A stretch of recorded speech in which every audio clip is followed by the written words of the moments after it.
एक छोटे से गांव में रोहित नाम का एक लड़का रहता था। रोहित का जीवन साधारण था, लेकिन चुनौतियों से भरा हुआ। कभी पैसे की तंगी उसे सताती, तो कभी काम का बोझ। पारिवारिक रिश्तों में खटास और दोस्तों से दूरी ने भी उसे परेशान किया। फिर भी रोहित को हमेशा मुस्कुराते हुए देखा जाता। गांव वाले अक्सर सोचते थे, इतनी परेशानियों के बावजूद रोहित इतना खुश कैसे रहता है। रोहित का घर गांव के किनारे स्थित था। हर सुबह वह अपने छोटे से बगीचे में बैठकर सूरज उगने का आनंद लेता था। वहां की ठंडी हवा, पक्षियों की चहचहाहट और प्रकृति का सौंदर्य उसकी दिनचर्या का हिस्सा था। गांव के लोग उसकी मुस्कान के पीछे के रहस्य को जानने के लिए उत्सुक थे। कुछ ने सोचा, शायद वह अपने दुख छिपा रहा है, तो कुछ ने कहा, शायद वह हमसे ज्यादा सक्षम है और उसकी समस्याएं उतनी बड़ी नहीं हैं। एक दिन गांव के सबसे बुजुर्ग व्यक्ति सोहनलाल रोहित के पास गए। सोहनलाल ने बड़े प्यार से पूछा, बेटा, तुम्हारा जीवन देखकर एक सवाल हमेशा मेरे मन में उठता है। तुम्हारी जिंदगी में इतनी मुश्किलें हैं, फिर भी तुम हमेशा इतना खुश कैसे रहते हो? आखिर इसका राज क्या है? रोहित मुस्कुराया और बोला, काका, ये कोई रहस्य नहीं है, ये तो बस मेरी रोज की आदत है। सोहनलाल काका ने हैरानी से कहा, बेटा, मैं हर सुबह जब मैं जागता हूं तो अपने आप से एक सवाल पूछता हूं। रोहित ने कहा, कैसा सवाल? काका। फिर सोहनलाल काका ने कहा, आज मैं अपनी समस्याओं के बारे में सोचूंगा या उन्हें छोड़कर खुश रहूंगा। लेकिन बेटा, मैं ऐसा कर ही नहीं पाता हूं। कोई ना कोई समस्या हर रोज मेरे सामने आ जाती है। रोहित ने आगे कहा, हर दिन हम सब खुश रहना चाहते हैं, लेकिन समस्याएं तो जीवन का हिस्सा हैं। अगर मैं अपनी खुशी को उनके हवाले कर दूं, तो मैं कभी सुकून से नहीं जी पाऊंगा।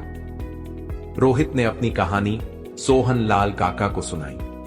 उसने बताया कि जब वह छोटा था, उसकी मां ने उसे सिखाया था कि जीवन में खुश रहना हमारी अपनी जिम्मेदारी है। रोहित ने कहा, काका, मेरी मां ने मुझे एक बार कहा था कि अगर तू जीवन की हर परेशानी को अपने कंधों पर ढोता रहेगा तो तेरा जीवन बोझ बन जाएगा, लेकिन अगर तू उन्हें स्वीकार कर ले और उनके बीच भी खुशी ढूंढ ले तो तेरा जीवन आनंदमय होगा।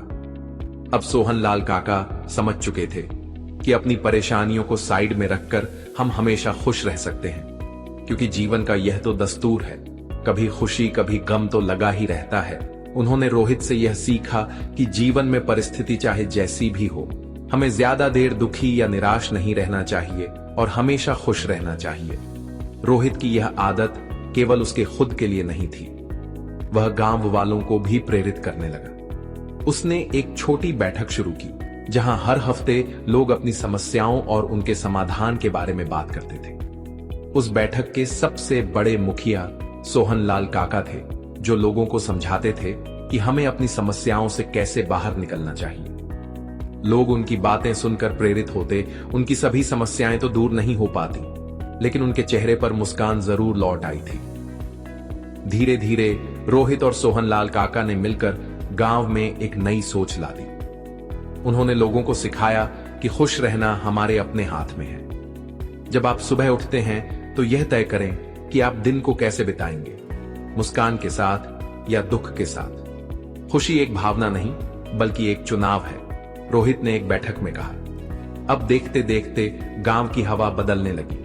लोग अब छोटे छोटे पलों में खुशी ढूंढने लगे। किसी ने फूलों की सुंदरता में, तो किसी ने बच्चों की मुस्कान में। रोहित का जीवन और उसका संदेश पूरे गांव के लिए प्रेरणा बन गया। सोहनलाल काका ने रोहित से कहा, बेटा, तुमने मुझे सही सिखाया और दूसरों को भी सिखाया है।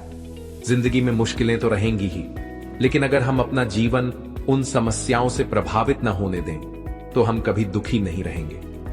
हमें उन समस्याओं को इतना कठिन और गंभीर नहीं समझना चाहिए जिससे हम बाहर ना निकल सके और हमारे चेहरे की मुस्कान गायब हो जाए। तो दोस्तों, इस कहानी से हमें यह सीखने को मिलता है कि कठिनाइयां हमारे नियंत्रण में नहीं होती, लेकिन हमारी प्रतिक्रिया जरूर होती है। हमें हर दिन मुस्कुराना और खुशी को चुनना सीखना चाहिए। जिंदगी एक दर्पण की तरह है, यह वही लौटाती है जो आप इसे दिखाते हैं। मुस्कुराओ, खुश रहो और जीवन का आनंद लो। बाकी दोस्तों, अगर आपको कहानी वीडियो पसंद आई है तो वीडियो को लाइक करके चैनल को सब्सक्राइब करना ना भूलें।